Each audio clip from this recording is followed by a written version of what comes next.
Welcome to the Hold My Spot podcast. My name is Ethan. And I'm Matt. We go to concerts and We tell you all about it. tonight we just got back from Mahall's in Lakewood, Ohio.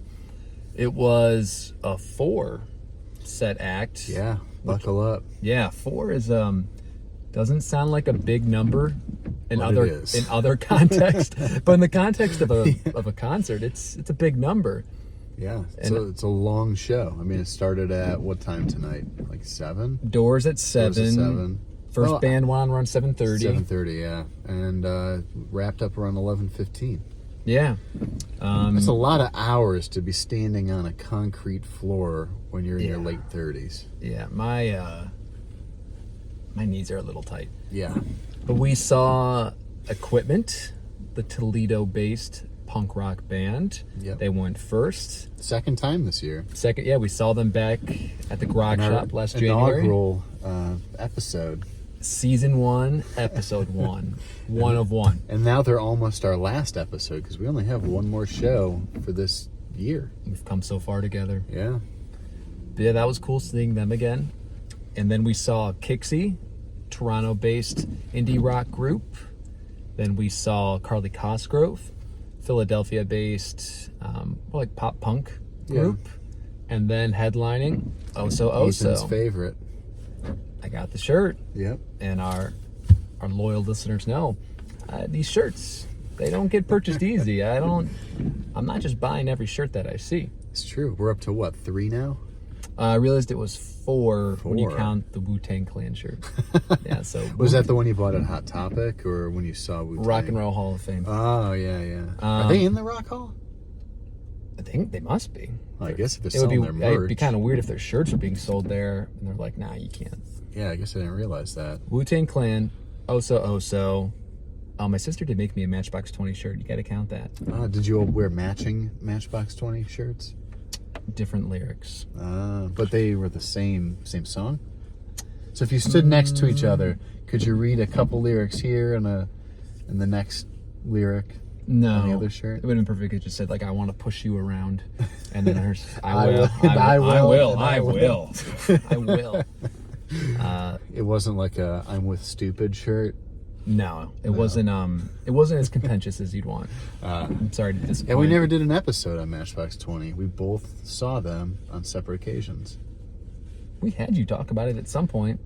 Did we? Maybe not. Wow, I think we were going to, and then we're like, all right, we're gonna save this until you see them until you saw them in Toledo. Yeah. And then we're still saving it. Yeah, So, I guess we're just we have probably 6 or 7 or maybe even 8 shows that we didn't talk about. and probably 6 or 7 episodes we should have talked about and then hidden. Deleted them. Maybe this will be one of them. So I think this is episode, what, 23 or 24? Oh, counting. What I just told you 4 is a big number, and you're asking me to get up to this. Yeah, I guess that's too high.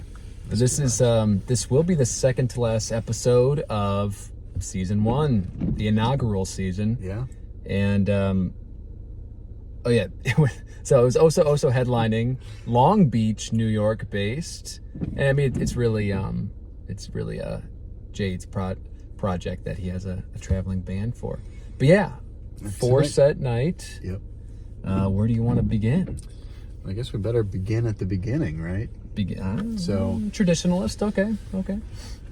So yeah, Equipment. I have to say I was pleasantly surprised. You know, when we saw them back in January, they seemed pretty raw and much smaller crowd. I think that they may have had one of the largest draws tonight. I mean, they're local, they're based out of Toledo, about a 2-hour drive away. Yeah. But I was very pleasantly surprised at how they've progressed over the past year. I enjoyed the set. I mean, they had a lot of energy, and the songs are more fleshed out and I think more melodic, and they're kind of figuring out where they want to go and what they want to be. They did say that they had a new album that came out in September, so have to probably give them a quick listen and see what stands out to us. But as a local band, I was happy. And it seems like, man, they've been on tour nonstop this past year. I mean, on their social media, it seems like I'm constantly seeing that they're playing another festival, another show. And just recently saw that they're going to be playing a show with Sweet Pill. I think they're based out of Philly, and they're starting to gain some traction also. So it seems like they may be getting to that sort of next level as an opener, and being able to get with bigger and bigger bands. So that's pretty cool to see. Yeah, it seems like key for an Ohio-based band to get like tied in with these more East Coast-based bands, Philly bands like Carly Cosgrove, New York projects like Oso Oso. Once you have the buy-in from those major hubs, then I imagine that's just become like a network that the value of it compounds like interest. So yeah, I mean, they're just gonna, knowing them, they're just gonna keep on touring and getting in front of as many new fans as possible. And it definitely seemed like there was a lot of people there tonight that were there for them, like you said. Yeah. But there was definitely also a lot of people that were seeing them for the first time, and I'm sure they made some new fans. Because to your point, I just thought they just sounded so crisp. Like they're clearly just seasoned at this point. I think so. And I was wondering too if when we saw them back at the Grog Shop, if the sound wasn't that good, because there were other bands on that show where we're like, I don't know if we like them either, but maybe they deserve another listen too. Maybe it was just the sound. I don't know. I mean, they do mix or whatever. They do seem to have a good like padding system at Mahall's. Yeah. Vertically and horizontally, that I don't know, maybe does help. I don't know if you've noticed that between. I mean, you've been at a decent number of shows, Grog versus Mahall's. Makes me wonder. Yeah, I don't know. That's an interesting conversation to have just about best acoustics in Cleveland in general, about like which buildings. Yeah, I mean, I would think that if anything, Mahall's has been stepping up their game because now they have the Roxy. So I think that they've been investing in sound and soundboards and different PAs and things like that. So I don't know.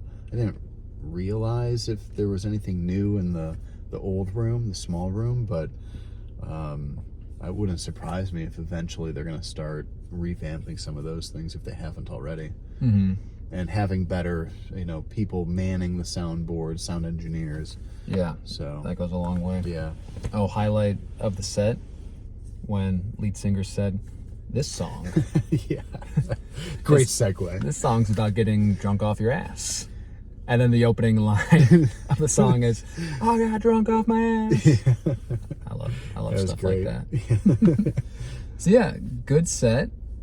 And then moving on to Kicksie, Toronto-based indie rock group. Yeah. So we didn't had know no anything. idea. Yeah. Right before, I think Equipment said, okay, now Kicksie's up next. And we're like, oh, we didn't know there was another band. So we looked at it, pulled it up on Spotify, saw, I'm not sure what her name is, but saw her picture with a giant Pikachu. And I'm like, well, I don't know what to expect, because it made me think maybe it was going to be like a pop group of some kind, but maybe it's just their mascot, their companion when they travel. But yeah, I mean, it turned out to be a pretty straightforward kind of alternative rock, maybe a little punk vibes in there. Cool aesthetic. I mean, definitely was reminiscent of the 90s, I thought. Which I'm always a sucker for that. 90s alt rock is my vibe. I'm always a sucker for a female-led rock group, especially one that can sing like she could. Unfortunately, I don't know her name. Yeah, but I mean, we're so new. I mean, and a lot of these shows too, we kind of go to and we don't know anything about anybody, and a lot of these reviews are just off the cuff. So forgive us if we don't know everything about the bands. Or don't. Yeah, or whatever. Don't forgive us. Listen, tune in, don't tune in, whatever. Yeah. We're still going to put it out there, so deal with it. God willing. Yeah. But yeah, I enjoyed this set. Going in with really no expectations, I was really pleasantly surprised. I fully intend to dig into whatever they got on Spotify, see what's what. Yeah. Yeah, I can't like sit here and say, oh, it was this song that stood out. They, maybe I'm wrong, but I felt like a lot of the songs were like pretty extensive and like very a theme of the night, especially across Equipment, Kicksie, and Carly Cosgrove, is they're taking risks with song structure. It's very deliberate. It's very much a creative choice. They're like very much going out. It's maybe the most punk rock thing that was happening tonight was saying like, hey, we're defying what you think is the radio friendly song structure. All three of those bands did that for nearly every single song. So sometimes it was hard to tell, like, was this a new song or was this a continuation of a song that we were still on? So I guess we'll find that out when we dig into our stuff. That has to deal with not being super familiar with the music either. So. But yeah, enjoyed that set. Yeah, I think they were really a highlight for me tonight also. I mean, it was cool to hear a new band, not having any idea who they were, and kind of leaving with a positive impression. So I don't know, are they on the full tour or are they just, I guess the tour's ending, right? 3 more shows, I think they were saying. Yeah, not too many left. If they did the entire tour or not, but if they're coming to town, definitely I would check them out. Yeah, definitely. I have a feeling we'll be seeing them again. Yeah, I think so. Then next we saw Carly Cosgrove. Yep, the Philly-based pop punk group. We've been aware of them. I like a few of their songs on Spotify, so I was excited to see them live. I was telling Matt and our other buddy at the show that if I already like a band, like 3 songs by band, and I haven't even done a deep dive, that means that like I'm on the cusp of loving them, because that means I just like got fed the songs by playlist. Yeah. And Cheese had already seen them multiple times live. Yeah. Had nothing but positive things to say. And I'd say that they brought the energy that I expected them to bring. Yeah, there was nothing wrong with the sets or the energy or anything. I think the reason that I left not being convinced that I'm like a huge fan was the crowd.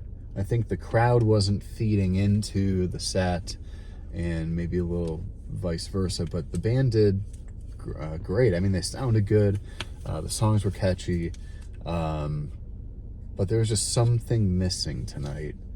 I'm not sure what it was, and I think it was on the crowd. Well, we talk about this a lot with Mahall's, because Mahall's does such a good job of being... It's trying to be something for everybody. Like Mahall's wants to bring in all the 20-something-year-olds in Lakewood. It's a very popular, like, post-college, young professional place to live. Definitely. So they're very much trying to, like, bring in that audience. I don't think they want... people who are pit adverse. Yeah, they don't want like a divey vibe at all. No, not at all. An elevated dive, maybe. And they're not even like a venue that explicitly says no pits, no diving. It's just implied by everything about the place, the food they serve, the cocktails they make, the clear division between bar and venue. It's very, it's a little bougie. Yeah, it is definitely bougie. I like which is a big pro. Yeah, I mean, we have dive venues, and then we have Mahall's, which I like. And the Roxy is beautiful. Great venue. But, I think that may have to do with the energy level of the crowds. Right. I mean, there were a lot of mustaches in that crowd.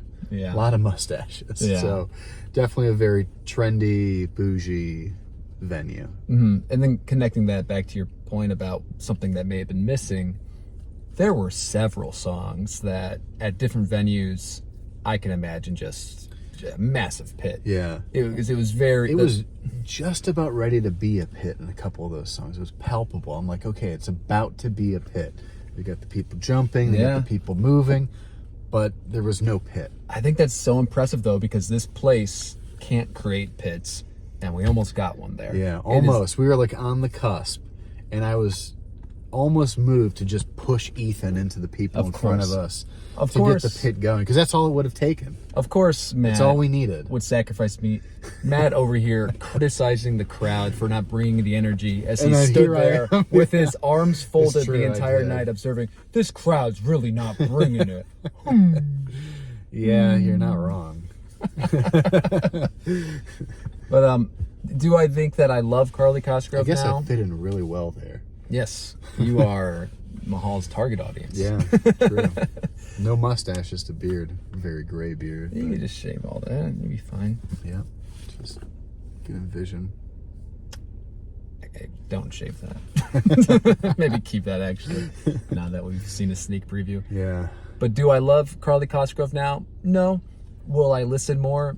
Yes. I think I still need to continue this journey with them. We'll definitely go see them again. Yeah.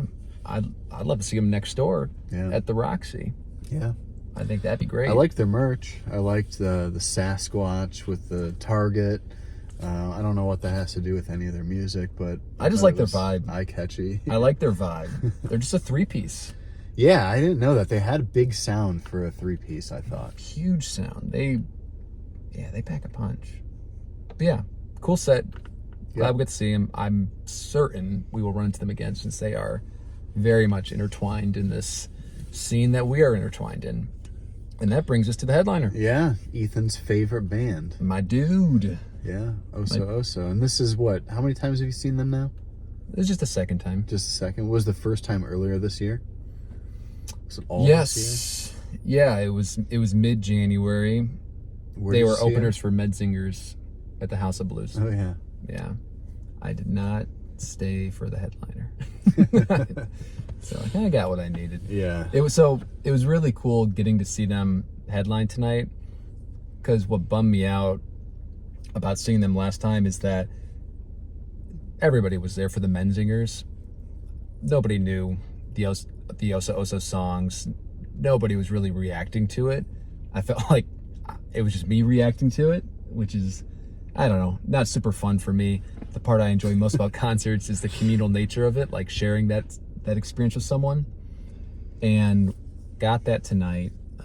Ton of people there that were excited to see them, knew the songs. A lot of people knew some lyrics. Along. I mean, the two dudes in front of me, they sang and jumped and danced to every single song. There was not one song that they didn't know. I love that. Yeah. Yeah, I noticed them too. Those guys are great. Yeah, so that was really rewarding. I think they played like a 12-song set, a good mix of the latest album and then fan favorites from albums over the last 10 years. And yeah, I just think they're just total pros. Yeah. Like, they talk about a band they never stop touring. Like, Equipment is what, or Oso is what Equipment could strive to be. A band that it's just never stopped touring for the last 10 years. It's absurd. So if their tour is ending, and I think they've, 2 or 3 more shows, have they announced like the next continuation of it yet? I don't know, but what they end up doing is their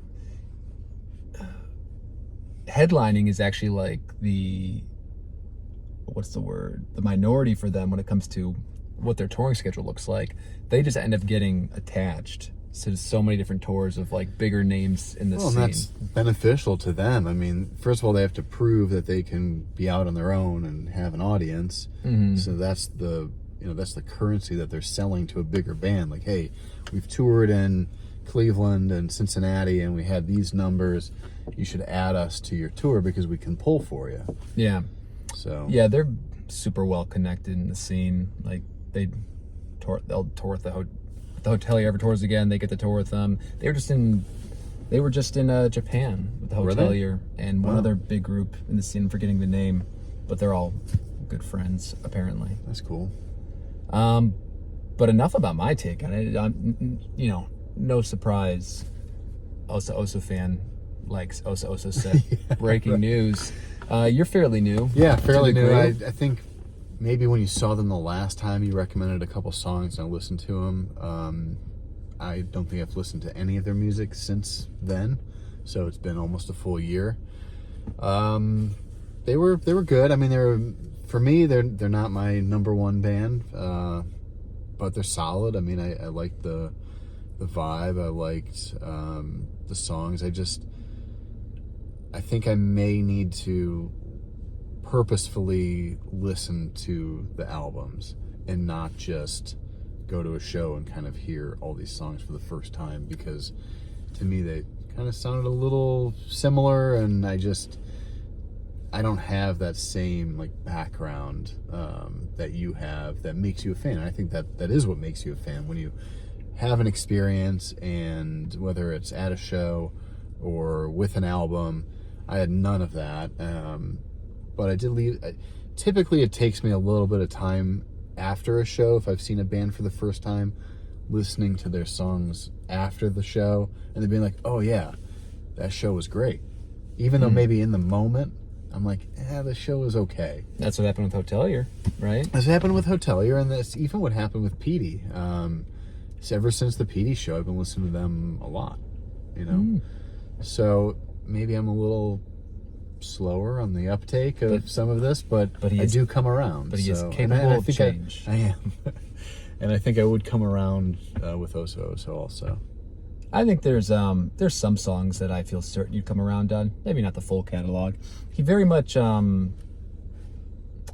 varies between what most people think is like, oh, this is very pop punky, this is like emo pop, but he also just does like some indie rockish things too. He's always kind of like teetering back and forth between those two things. Some would even call it bubble grunge. Spotify definitely would, and they wouldn't be wrong. Like some of those songs are very like, you are the king of bubble grunge. I am the king of bubble grunge. That was your number one category on Spotify. I am the king of SOG. I am the king of many things. Bubble grunge being a part of that. But yeah, I don't think I really have anything else to add. I was just happy to see them and just super stoked that they had this headlining tour, and it seems to have gone well. Yeah, for you, they're a band that I think that you could see every time they come to town. Or would that be too much? I don't know. I mean, I haven't decided yet how I feel about frequency of which I'd want to see bands that I love. There is a point where it's too much. Like I saw Hawthorne Heights 4 times this past year. That is absurd. It is a lot. Different formats. Like I saw them with Emo Orchestra. I saw a headlining show, and then I saw them at a festival. So I guess I saw them 3 times this year. So they were different each time, and I had never seen them before then. So it was cool to see them in different formats. Mm-hmm. And I wouldn't say Emo Orchestra was really Hawthorne Heights. I mean, it was Hawthorne Heights, but it was mostly covers. Yeah, I get what you mean. I don't know. I guess I'd be a little worried about some specialness being lost. Yeah, I could see that.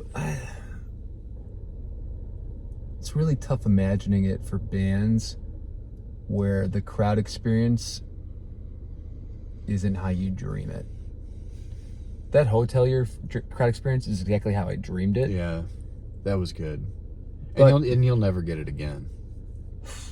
Yeah. You may never see Hotelier again. And you only get that first time once. Like when it comes to bands like Oso, where there's never going to be a pit. There's never, like, it makes me wonder if it sounds, I'm just a very like private, like I just love being at home with my headphones in. And like I often like wonder like what, this is like such a contradictory thing to say for someone who goes to so many concerts, but sometimes it's like, why is this any better than this like awesome, like beautiful private moment I have at home where I'm listening to it? Sometimes where I'm live, I'm like, this is good, but I almost enjoyed that private moment we had together better. Unless it's like a Hotelier situation where it's like just so, you had a mystique about it, like a mythos of Hotelier and finally being able to see them. No, it's not so much that. It's just like being arm in arm with people, you know, like, do I want to openly share this with others? Or do I want to just have it be for myself? And if you're going to share it with others, but it's going to be kind of like a tepid crowd, Yeah. I'd almost rather just share it with myself. Almost takes it away. Yeah. Yeah, I get that. I mean, how I listen to music most of the time is very passively. So if I'm at home, I have my headphones in, I'm doing some other work. I'm not like sitting down, like I used to when I was in high school, and like I would just listen to the album and read along with the lyrics. Now it's all very passive. So for me, going to a show makes me have an experience with the band, and sharing that and see the stage presence and everything that's going on. So I think for me, it's a benefit seeing bands live. Yeah, I get that. We just have different goals when we go to concerts. Because I listen privately to have that connection, and then I just go to a concert to, I guess, further the connection in a way. Yeah. Validate the connection? Nah. I don't know, validate. Validate's not the word. It's already... I mean, because you could, like tonight, you agreed that the crowd wasn't the greatest crowd. Mm-hmm. Does that take away how you feel about Oso Oso? There is risk. There's real risk. I'm not saying that happened tonight, but a better example would... I keep thinking of a concert right now. I know there's been one. I don't feel like naming names anyways. Yeah. But I'm sure like there's gonna be a concert in my future where it's a band I love, and I understand how weird all this sounds, but the crowd or something just happens, something negative happens, and then now that's like the lasting memory of me and this song, me and this album, and then it overwrites something that was already perfect to me. So there's like always like this underlying risk of like any concert of morphing what I feel about all of this. I can only really think of one concert we went to where I felt that way this year. And I know the one. You know the one. Mm-hmm. Where lots of build up, really excited to see it, and then just let down. But I don't want the trolls to come after us again. Yeah. So we'll just leave it at that. But I wonder if people can relate to that, though. I don't think what I'm sharing... I still like them. I still listen to the music today. It's just the concert experience wasn't the greatest. Those things stick with you. I don't know. I just wonder if anyone else can relate to like that thought of not always wanting to risk ruining what you think you already have, like a connection with music, by experiencing it live and with a bunch of strangers. Yeah. I don't know. I'll need to sum that up better, but there's something to that. Let us know in the comments how you feel about that. If you made it to if you made 27, we're at 27 minutes. Oh, so we love you. We love you dearly. Should we put a code word? Like a code word they need to put in the comments to even prove that they're here? How the hell did you get here? It means a lot to me that you're here. Yeah, after 25 episodes, we have one fan that's listening 27 minutes in. You who are listening right now, you're down to ride. Yeah. You are We say that with high praise. The highest of praise. Yes. So why don't we wrap this thing up? Good idea. The Taco Bell across the street might be calling my name. I gotta go put gas in the car. But next concert is December 30th. Yeah. Heart Attack Man. Headlining. At the Roxy. What are they calling it? The name of the show? Oh, it has like a funny name. I didn't know that was a funny name. I can't remember. People shouldn't joke about things, you know? Well, yeah, that'll be a good one. That'll round out season 1, and it's the finale. And you might hear this and react in horror, but we are planning a season 2. So get ready. January 4th is Motion City Soundtrack. I think it's 5th. 5th. Who cares? We're all gonna end up in a box anyways. But what? Oh, we're watching it in a box? No, we're all gonna end up in a box anyways. I have no idea what that means. Remember how you told me earlier it might all be over? Oh, that box. Yeah, pine box. Hope it's a nice box I end up in. Yeah, nice and roomy. Well, if you guys want to hang out before we end up in a box, and you enjoyed this, I guess I have something to look forward to. I won't go in the box until after Motion City Soundtrack. I'll still do that welfare check for you though tomorrow. I appreciate it. We have high stakes fantasy football, and there's just so much writing on it right now. Yeah, I I don't won't. want to get into it. We won't get into the details because if you knew the details, you'd want more details. Yeah, if you know what I mean. I'm not willing to give those details. So anyway, thanks for watching this episode. Next episode is the next week, so we're 2 weeks. The 30th. What's today's date? I don't even know. So time works. But if you enjoy all this, Yeah. and you made it this far, Tune back in. we'll make sure to hold a spot for you next time. Bye, y'all. Bye.